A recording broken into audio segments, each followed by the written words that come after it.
గుంటూరు జిల్లా పెదకాకాని మండలంలోని తక్కెళ్లపాడులో టీడీపీ నేతలు ఎన్టీఆర్ అభిమానులు ఆదివారం ఎన్టీఆర్ విగ్రహాన్ని శ్రీకృష్ణుడి రూపంలో ఆవిష్కరించేందుకు సిద్ధమయ్యారు. అయితే దీనిపై భారత చైతన్య యువజన పార్టీ బీసీవై వ్యవస్థాపక అధ్యక్షుడు రామచంద్ర యాదవ్ అభ్యంతరం తెలిపారు. యాదవ్లు హిందువులు ఆరాధ్య దైవంగా భావించే శ్రీకృష్ణుడి రూపంలో ఎన్టీఆర్ విగ్రహాన్ని పెట్టడం అవమానకరమన్నారు. ఈ విషయమై బీసీవై పార్టీ అఖిల భారత యాదవ మహాసభ ప్రతినిధులు పెదకాకాని పోలీస్ స్టేషన్లో ఫిర్యాదు చేశారు. దీనిపై వెంటనే స్పందించిన పొన్నూరు ఎమ్మెల్యే ధూళిపాళ్ల నరేంద్ర కుమార్, కేంద్ర సహాయ మంత్రి డాక్టర్ పెమ్మసాని చంద్రశేఖర్ ఇలాంటి మంచి కార్యక్రమంలో ఎవరి మనోభావాలు దెబ్బతినేలా ఉండకూడదు అని సర్ది చెప్పి గ్రామ విగ్రహ కమిటీ సభ్యులతో విగ్రహం అక్కడ నుండి తొలగించారు.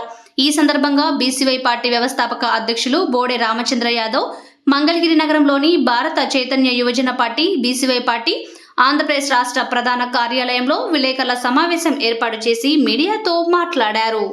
గత 4-5 నెలల క్రితము తెలంగాణ రాష్ట్రం ఖమ్మం జిల్లాలో స్వర్గీయ ఎన్టీ రామారావు గారికి సంబంధించిన ఒక విగ్రహ ఏర్పాటుకు సంబంధించి ఆయన విగ్రహాన్ని శ్రీకృష్ణుడి రూపంలో ఏర్పాటు చేస్తున్నారని తెలిసి గతంలో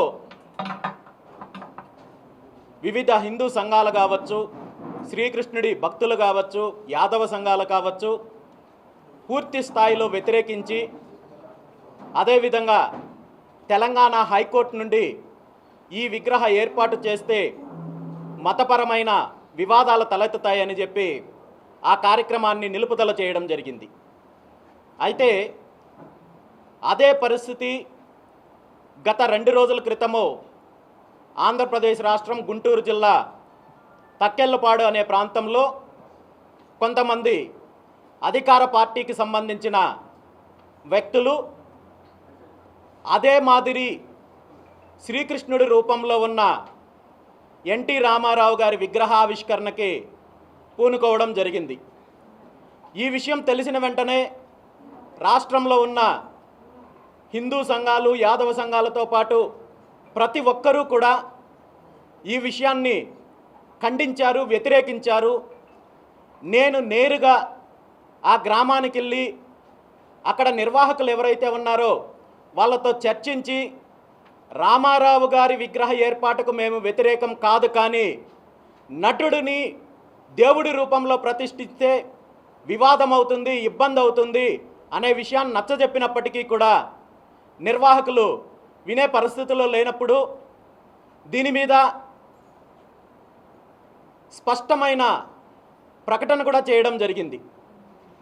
అయితే ఆ రోజు రాత్రి కొంతమంది తెలుగుదేశం పార్టీకి సంబంధించిన స్థానికులు కావచ్చు, అదేవిధంగా పోలీస్ అధికారులు నాకు ఫోన్ చేసి ఈ విగ్రహావిష్కరణ కార్యక్రమము వాయిదా వేస్తున్నాము, ఇందులో ఎటువంటి గొడవ లేదు, వివాదాస్పదం లేదనే విషయాన్ని తెలియజేశారు. తెలియజేసిన తర్వాత మళ్ళీ నిన్న ఉదయము 10 గంటలకు గుట్టు చప్పుడు కాకుండా స్థానిక తెలుగుదేశం పార్టీకి సంబంధించిన నాయకులు అక్కడ స్థానికులతో కలిసి విగ్రహాన్ని ఏర్పాటు చేసే కార్యక్రమం చేస్తే రాష్ట్ర వ్యాప్తంగా దీనిని ప్రతి ఒక్కరూ కూడా ఖండించడం జరిగింది. రాష్ట్ర వ్యాప్తంగా ఉన్న హిందూ సంఘాలు, యాదవ సంఘాలు, శ్రీకృష్ణుడి భక్తులందరూ కూడా ఈ అంశాన్ని వ్యతిరేకించడం జరిగింది. జరిగిన తర్వాత నిన్న విశాఖపట్నం నుండి చలో తక్కెళ్లపాడు అనే కార్యక్రమానికి పిలుపునివ్వడం జరిగింది. ఏదైతే వివాదాస్పద విగ్రహం ఏర్పాటు చేశారో ఆ విగ్రహాన్ని అదే ఏ చెరువు గట్టుపైనైతే నిర్మించారో అదే చెరువులో నిమజ్జనం చేసే కార్యక్రమం చేస్తామని చెప్పి పిలుపునిచ్చిన తర్వాత కొంతమంది పెద్దలు ఆ గ్రామస్తులతో, నిర్వాహకులతో చర్చించి ఆ విగ్రహాన్ని తొలగించి ఎన్టీ రామారావు గారి యొక్క మరో విగ్రహాన్ని అక్కడ ఏర్పాటు చేయడం జరిగింది. ఈ కార్యక్రమాన్ని చేసిన నిర్వాహకులు ఎవరైతే ఉన్నారో, గ్రామస్తులు ఎవరైతే ఉన్నారో వాళ్ళందరూ కూడా ఈ సమస్యను అర్థం చేసుకొని ఎటువంటి వివాదం లేకుండా ఈ కార్యక్రమానికి పూనుకున్న ప్రతి ఒక్కరికి కూడా ప్రత్యేకంగా ధన్యవాదాలు తెలియజేస్తున్నాను.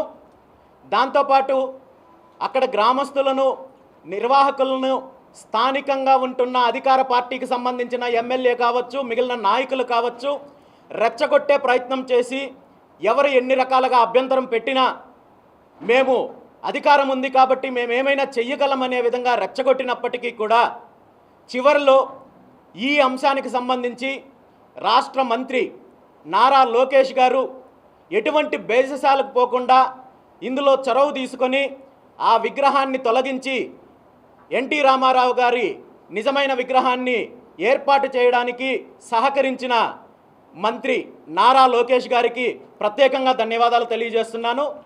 ఈ అంశంలో రాష్ట్ర వ్యాప్తంగా కాకుండా పక్క రాష్ట్రం తెలంగాణ రాష్ట్రం కావచ్చు, మిగిలిన అనేక ప్రాంతాల నుండి శ్రీకృష్ణుడు భగవానుడు, శ్రీకృష్ణుడిని ఒక నటుడిని దేవుడి రూపంలో చూపించడం కరెక్ట్ కాదని ఎవరైతే దీన్ని వ్యతిరేకించారో, ఈ ఉద్యమానికి మద్దతు పలికారో, దీన్ని అక్కడ తొలగించడానికి ఈ చేసిన ప్రయత్నంలో సహకరించిన ప్రతి ఒక్కరికి కూడా, యాదవ సంఘ పెద్దలకు కావచ్చు, హిందూ సంఘ పెద్దలకు కావచ్చు, ప్రతి ఒక్కరికి కూడా ధన్యవాదాలు తెలియజేస్తూ ఇలాంటి వివాదము మళ్ళీ భవిష్యత్తులో జరగకుండా చూసుకోవాల్సిన బాధ్యత ప్రభుత్వానికి ఉందని చెప్పి కూడా ఈ సందర్భంగా తెలియజేస్తున్నాము.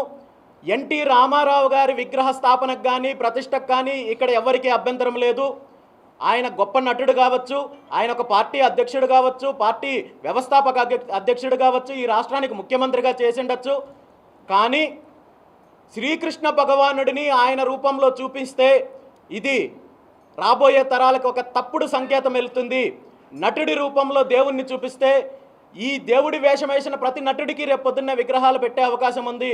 ఎందుకంటే ఇదే శ్రీకృష్ణుడి రూపంలో ఎన్టీఆర్ గారు నటించారు కాబట్టి ఎన్టీఆర్ గారిని శ్రీకృష్ణుడి రూపంలో పెడతామంటే రేపు పొద్దున్నే ఇదే ఈశ్వరుడి రూపంలో, శివుడి రూపంలో చిరంజీవి గారు ఇంకా బాగా నటించగలరు కాబట్టి ఆయన విగ్రహాలు రేపు పెట్టాల్సి వచ్చినప్పుడు శివుడి రూపంలో పెడతారు. లేదంటే అమ్మవారిగా రమ్యకృష్ణ లాంటి నటులు చాలా బాగా నటించారు కాబట్టి అమ్మవారి విగ్రహం పెట్టాల్సి వచ్చినప్పుడు రమ్యకృష్ణ గారి రూపంలో, లేదా వెంకటేశ్వర స్వామిగా సుమన్ గారు చాలా బాగా నటించారు కాబట్టి సుమన్ గారి విగ్రహాలను తీసుకొని వచ్చి పెట్టడం, ఇలా ఒక రకమైన విష సంస్కృతికి నాంది పలుకుతున్నారు. కాబట్టి దీన్ని ఇక్కడతో ఆపాలని చెప్పి తెలియజేశాము.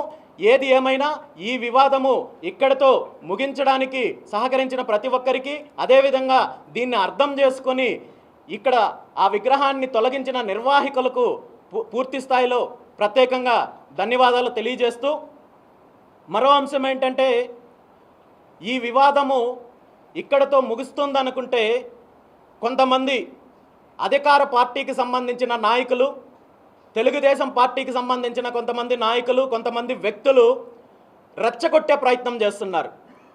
శ్రీకృష్ణుడి గురించి కొంతవరకు అసభ్యంగా మాట్లాడే ప్రయత్నం చేస్తున్నారు. 5000 సంవత్సరాలకు ముందు శ్రీకృష్ణుడు మీకు కనబడ్డా? ద్వాపర యుగంలో శ్రీకృష్ణుడు ఉన్నాడని చెప్పి మీకు ఆధారాలు ఉన్నాయా? ఎన్టీ రామారావు గారు శ్రీకృష్ణుడు వేషం వేసిన తర్వాతే శ్రీకృష్ణుడు ఎలా ఉంటాడో ప్రజలకు తెలిసిందంటూ రకరకాలుగా ఎన్టీ రామారావు గారి వల్ల శ్రీకృష్ణుడు ప్రతిష్ట పెరిగిందంటూ శ్రీకృష్ణుడు అవమానించే విధంగా మాట్లాడే కార్యక్రమం చేస్తున్నారు. అధికార మదంతో, అధికారంలో ఉన్నామనే మదంతో ఈరోజు దేవుణ్ణి అవమానించాలని చూస్తే ఇది కరెక్ట్ కాదు.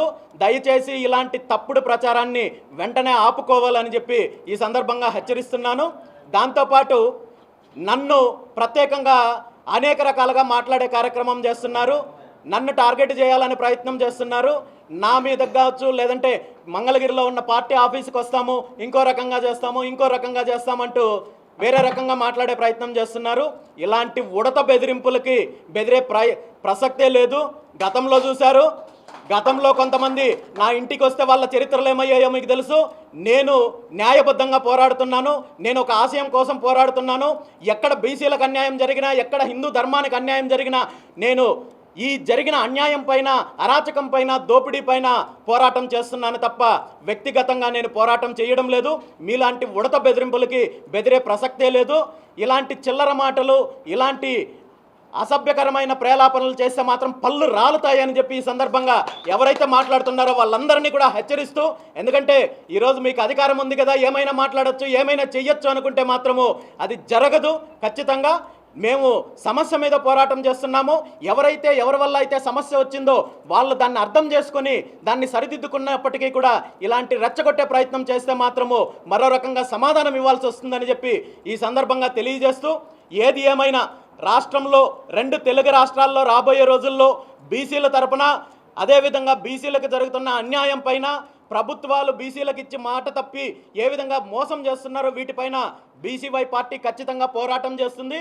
అదేవిధంగా హిందూ ధర్మం పైన కానీ హిందూ దేవుళ్ళకు కానీ అపచారం జరిగితే మాత్రము ఊరుకునే ప్రసక్తే లేదని చెప్పి ఈ సందర్భంగా తెలియజేస్తూ, ప్రభుత్వానికి ముఖ్యమంత్రి చంద్రబాబు నాయుడు గారికి మరొక విషయాన్ని కూడా విన్నవించుకుంటున్నాను. ఈ సందర్భంగా ఈ సమస్య ఇంత దూరం వచ్చింది కాబట్టి దీని మీద మీరు ఒక స్పష్టమైన ప్రకటన చేయాల్సిన అవసరం ఉంది.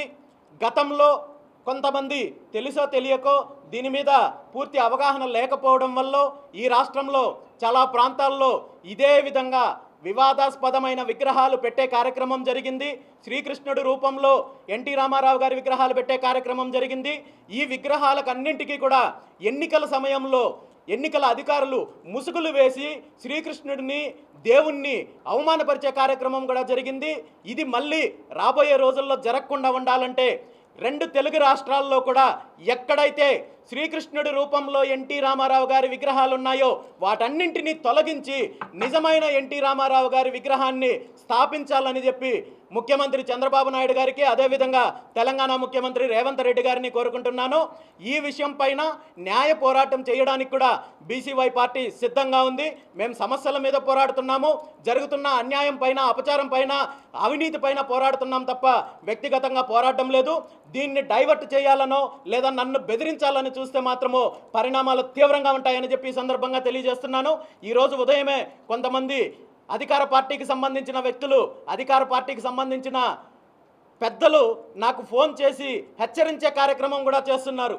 మీరు కర్రేడు పైన చేస్తున్న పోరాటం ఆపాలి, లేదంటే ఇలాంటి ప్రభుత్వం తీసుకున్న నిర్ణయాలపైన ప్రభుత్వానికి వ్యతిరేకంగా పోరాడే కార్యక్రమాలు, లేదంటే స్టీల్ ప్లాంట్కి వ్యతిరేకంగా పోరాడే కార్యక్రమాలు చేయకపోతే పరిణామాలు తీవ్రంగా ఉంటాయని, గతంలో ఉన్న తప్పుడు కేసులను వెనక్కి తీసే ప్రయత్నం చేస్తాము, లేదంటే ఇంకొక రకంగా తప్పుడు కేసులు పెట్టే ప్రయత్నం ఉంటుంది, మీ మీద కుట్ర ఉంటుంది అని చెప్పి జాగ్రత్తగా ఉండాలని నన్ను హెచ్చరించే ప్రయత్నం చేస్తున్నారు. ఇలాంటి ఉడత బెదిరింపులకి, ఇలాంటి మాటలకు లేదా ఇంకొకటి ఇలాంటి కేసులకు కానీ నేను భయపడే ప్రసక్తే లేదు. నేను ఒక ఆశయంతో, ఒక లక్ష్యంతో ఈ రాష్ట్రంలో జరుగుతున్న దోపిడీని, అవినీతిని, అరాచకాన్ని, బీసీల పైన జరుగుతున్న అణచివేత కార్యక్రమాన్ని, దీని అంతటి మీద కూడా పోరాటం చేయడానికే బీసీవై పార్టీ వచ్చింది.